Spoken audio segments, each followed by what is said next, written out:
Donc tracez sur votre copie la courbe représentative de la fonction f, donc ça a dû bien se passer, les rectangles ça a dû bien se passer. Donc calculez l'aire entre 0 et 20 de f de x de x, donc c'est l'aire sous la courbe entre x égale 0 et x égale 20. Donc une première méthode très grossière, donc avec les 4 rectangles. Donc on va calculer l'aire des 4 rectangles. Mes rectangles, ils sont de largeur 5. Donc l'aire d'un rectangle, c'est longueur fois largeur. Donc ça va être 5 fois donc la hauteur du premier rectangle. La hauteur du premier rectangle, ça va être f de 0. Plus 5 fois, donc là, donc toujours la largeur 5 pour le deuxième rectangle, mais la hauteur, ça va donc être f de 5.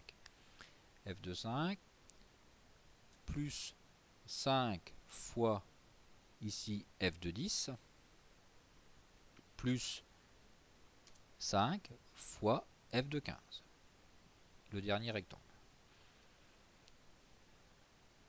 Pour calculer f de 0, bah, je remplace x par 0 dans ma fonction f. Donc ma fonction f, elle est là, je remplace x par 0. Donc ça va me faire 1.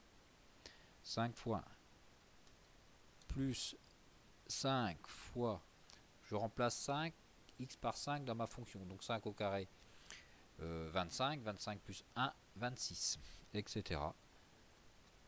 Donc plus 5 fois 101 plus 5 fois, donc 15 au carré plus 1, fois 226. Au final, ça nous fait donc 5 plus 5 fois 26 plus 5 fois 101 plus 5 fois 226. Donc une estimation très très large de l'air. Donc 1770 unités d'air. Unité. Donc c'est une estimation par défaut, puisque l'air est forcément plus grande que ça. Comment ferait-on pour avoir une meilleure estimation? Il suffirait de rendre les rectangles plus petits. Donc si au lieu de prendre 4 rectangles, si j'en prends 1000, mes rectangles vont être de plus en plus petits, et donc ils vont se rapprocher de plus en plus de la courbe. Donc rendre les rectangles plus petits. Et comment va-t-on faire pour rendre les rectangles plus petits? Donc on va donc utiliser Python pour faire un script. Donc on commence par définir notre fonction, donc c'est ma fonction x au carré plus 1, donc x fois x plus 1. Je définis ma fonction qui s'appelle intégrale. Donc ma fonction intégrale, donc h ça va représenter le pas. Donc h c'est le pas de chaque rectangle. C'est-à-dire que c'est la largeur de mes rectangles en fait. Donc dans le premier exercice, j'avais un pas de 5. X égale linspace de 0 à 20 parce que ma fonction elle est définie entre 0 et 20. Ma fonction, là j'ai dû bien vous mettre qu'elle était bien définie entre 0 et 20. Donc je me base bien entre 0 et 20. Entre 0 et 20 et je vais tracer des rectangles de largeur à chaque fois f2. Donc là c'était mon rectangle 0, f de 0 la hauteur, f de 5, etc. Donc mon rectangle, comment je vais faire? Donc pour tracer mon rectangle, pour tracer la courbe, donc plot x f de x, donc ça me trace la courbe. Donc pltx, donc tout ça vous n'êtes pas obligé de le faire, mais c'est uniquement pour avoir comme sur la courbe mes abscisses bien écrites, des valeurs sur les abscisses bien écrites. Alors uniquement pour avoir mes rectangles. Donc qu'est-ce que je vais faire? Donc je vais faire tant que i est plus petit que 20. Donc je démarre à 0, je vais tracer les rectangles. Donc i, là ça va commencer à i égale 0. I égale 0, ça va passer par le point 0, 0, h, donc h c'est ma largeur, donc 0. Après ça va au point de ma largeur au point f de 0, à la valeur de i au point f de i, et ça revient de i à 0. Donc ça trace bien mon rectangle. Donc ça démarre à 0, ça avance jusqu'à i plus h, ça monte à f de i, ça repart jusqu'à f de i, et ça redescend. Et là je vais avoir mes rectangles. Pour avoir ma surface, donc ma surface, comment a-t-on fait sur l'exercice à la main? Vous avez commencé par calculer cette aire-là, après vous avez ajouté cette aire-là, et après celle-là, et après celle-là. C'est-à-dire qu'à chaque fois, comment vous avez fait pour avoir la valeur de l'air? C'est la largeur, donc dans le cas particulier sur Python, ça va être h fois f de 0, donc f de i. Après, vous reprenez toujours votre largeur, h, votre pas, toujours h, fois et ben, où on va être arrivé. Donc ici, ça va être f de 5, f de 5, 26.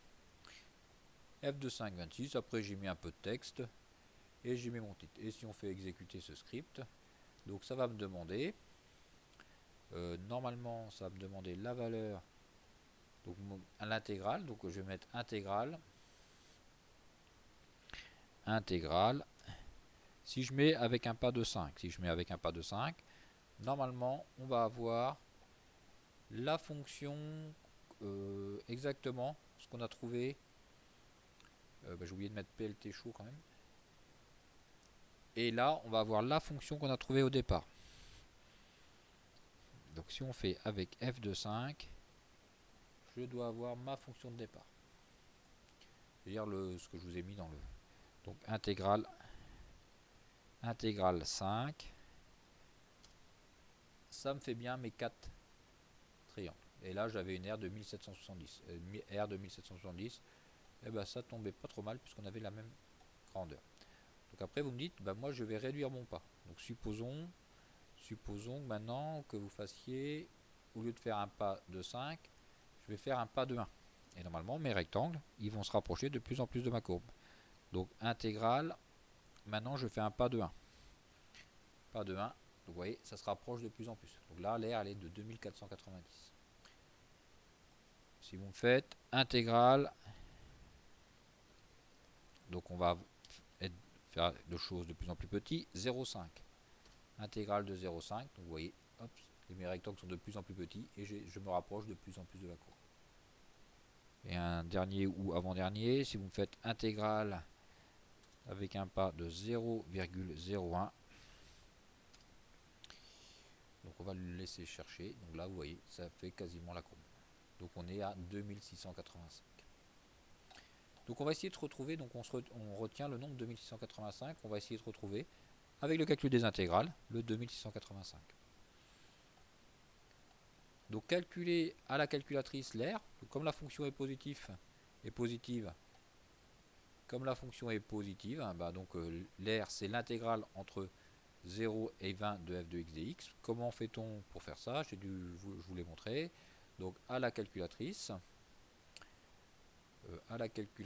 donc menu, donc maths, intégrale entre 0 et 20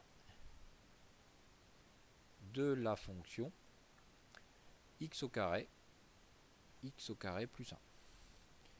Et avec un peu de chance, ça devrait retomber à peu près sur le même nombre. Donc 2686, donc 2680. Là, on était à 67. Et tout de suite, on était à 2686. Donc voilà ce que fait votre calculatrice, c'est-à-dire qu'elle prend des rectangles de moins en moins larges. Donc à la calculatrice, on tombe sur 2686,67. Donc à l'unité, donc ça va être 2687. Donc 2687 unités d'air.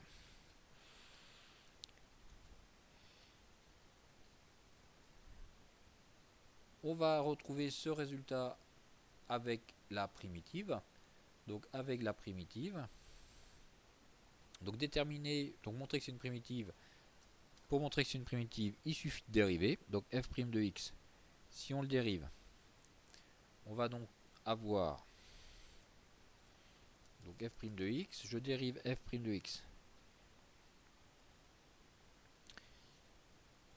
Donc x3, dérivé de x3, on a vu, c'est 3x au carré. Donc 3x au carré, divisé par 3. Donc 3x au carré divisé par 3, plus dérivé de x, bah c'est 1. Dérivé du 6 tout seul, moins 0. 3x au carré et 3, donc les 3 vont simplifier. 3 et 3 vont simplifier. Et si 3 et 3 simplifient, il va bien me rester x au carré plus 1. Donc soit f' de x va bien être égal à x au carré plus 1. X au carré plus 1. Donc f' de x va bien être égal à f de x. Donc, grand F est une primitive de petit f.